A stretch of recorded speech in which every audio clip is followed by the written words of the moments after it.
Hey guys, so another video here about justification in Romans and Galatians and what is Paul talking about.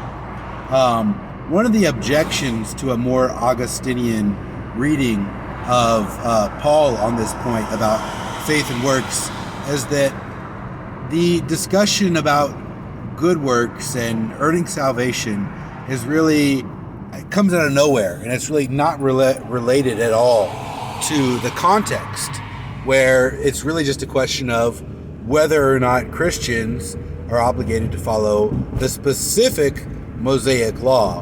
And it's not about law in general, or God's commands in general, or morality or works in general. It's just this very specific question about salvation history, and does the Mosaic law have an abiding relevance for Christians? You know, are Gentiles part of the Christian people? Do they need to get circumcised and follow the law of Moses or not? And that it would just be completely irrelevant for Paul to start talking about good works and earning salvation and stuff like that in that context, because his audience isn't talking about that, and that's not what's really going on in context, right? Now there's a whole nother debate about whether or not his audience is talking about good works or earning salvation. I have other videos on that. I think there's something to be said for the idea that whether or not there's explicit teaching, widespread explicit teaching among his Jewish interlocutors, that there nevertheless is some implicit ideas there that's really common to all people, and not just to Jewish people back then, but to all people of all time, about earning and good works.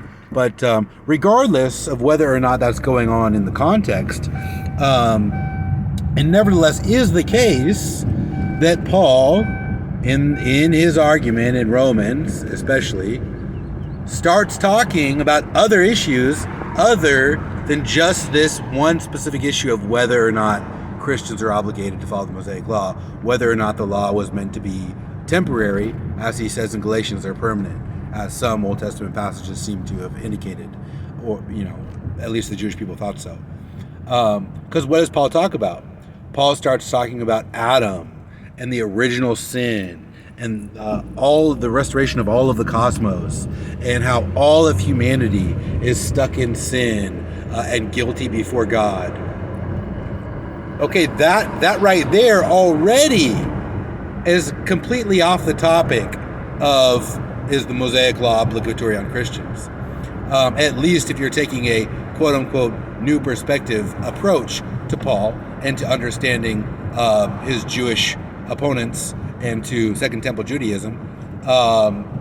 Already, Paul's using this question of whether or not Christians need to follow the Mosaic law to leap off into this other discussion about original sin and all of humanity being under guilt and sin and being unable to want and to actually do good.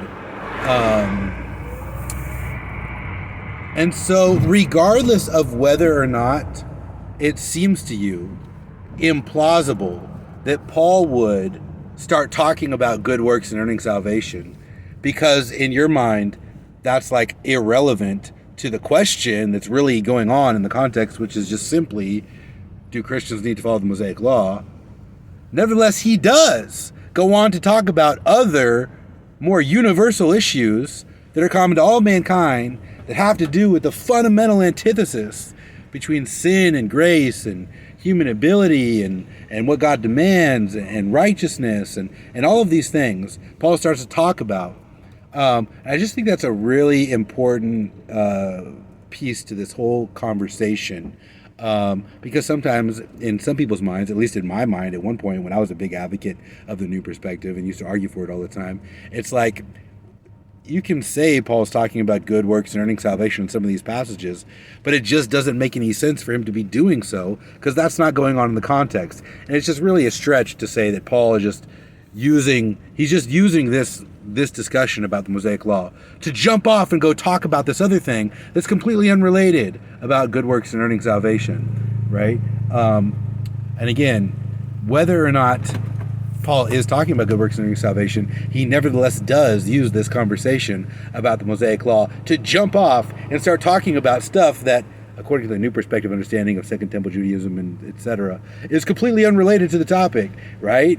Romans 5, Romans 6, Romans 7, depending on how you read it, Romans 8, these are universal questions about humanity and sin and grace in general, and not in any way really particular just to the law of Moses. So just want to say this real quick. I need to take notes on this later so I can put this in my book that I'm working on. All right, God bless you guys. Bye.